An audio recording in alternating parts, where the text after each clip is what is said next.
Please let me know if you need a proper introduction to where to eat in Austin, Texas. Wait, what is this? Said, here's a list of the restaurants I like in Austin and what I would.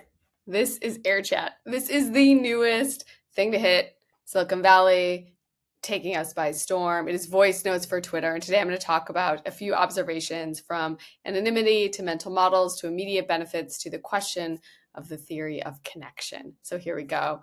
Okay, so first I'm going to start with mental models. And we're going to explain mental models by talking about how social media normally does this. So if you think about TikTok, our mental model of TikTok is pure entertainment, dance videos, right? Instagram, probably like beautiful photos of daily life. Like, yes, there are other things on it, but if you could boil it down to a shared narrative, this is likely what it is.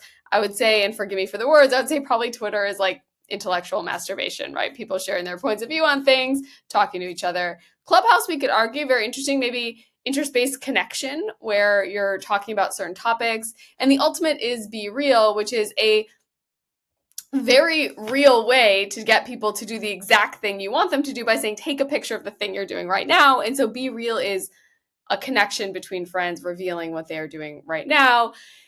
And so this is a feed of people talking about, I don't know, Austin's eating scene. Like when you first log in, you're basically like, this is Austin's eating scene. Am I right?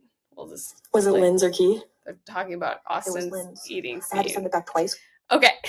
So this is where, design without constraints is really hard. Design with constraints is easier. If I'm about to share a voice note, then like currently what I would do is what? Probably talk about Austin's eating scene. I would join the conversation to talk about Austin's eating scene. And maybe that's what they want. But in general, since I don't know anything about Austin's eating scene, my mental model is that this is not an app for me. There's kind of a general classic question where you say, are you happy? And people will answer. And if you ask people, how's your dating life? Before you ask them, are you happy?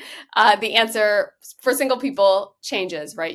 If you focus on your dating life, maybe you're a little bit less happy with that question. And so what we pay attention to matters. The environment around us helps us form these judgments and these takeaways about what we believe. And so the thing that I see before I post will likely influence what I post. And so if I'm the founders right now, I'm like, okay, instead of kind of a free-for-all, which it seems like what this is just like a lot of folks posting about kind of what's top of mind, I would probably want to seed a lot of the content that I want to see on the app. Because if we believe this idea that I will do the thing that is right in front of me, then you're going to create maybe a mental model that you don't intend or one that is too narrow. The critiques right now are like, it's all about tech. Like that's not a great way to scale an app.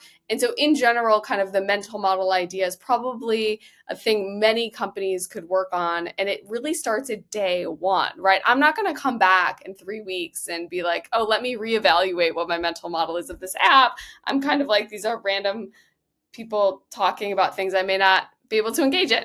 And so you get kind of one shot to get people excited and interested in your app. And then it's going to be a more uphill battle after that.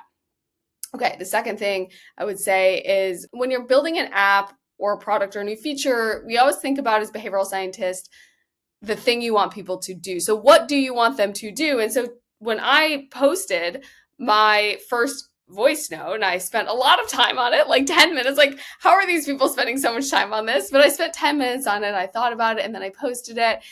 I was like, I thought it was good because we all like our own ideas, right? And crickets, nothing, no likes, nothing. And so the immediate benefit for me of doing this was negative.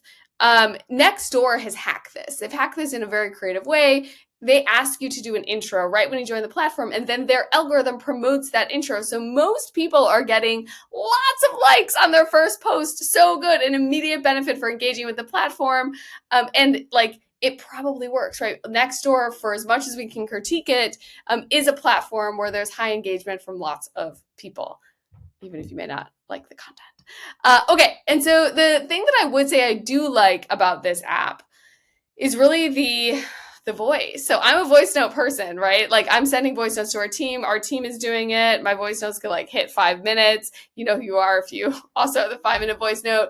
And what I like about this is voice notes really create a feeling of not being anonymous. So I know who you are when posting. And we think about social media. One of the problems with social media is that you're anonymous on it. So if you know this, if you've ever gone on YouTube, and the anonymous comments on YouTube are really, and research has shown that when you are more anonymous, you behave worse. And so why is this? Well, when you are not anonymous and people see you, your behavior is visible and you act in these socially desirable ways. So I'll give you two examples. One is just literally visible. So if you put street lights on a street at night, there's less crime. And the second was a really interesting one from voting research, whereas basically you're telling people that if they voted or not will be public. And when you tell people this, they're more likely to vote.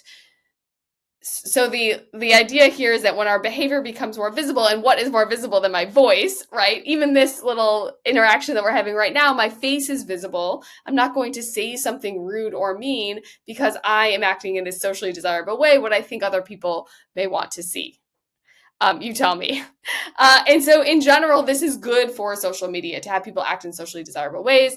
And then the final thing I'll say here, so we've talked about two things, a mental model, immediate benefits that don't work. Anonymity is something that I think does work here, not being anonymous. And the biggest question I have is like, what is the theory of connection here? So it's kind of being compared to like, okay, these are places you're gonna have conversations with each other, but like, is this like a weak ties thing where I'm just going to randomly engage with Jess on this? Like, potentially, it would take a lot of activation energy, kind of like going up to somebody in a bar takes.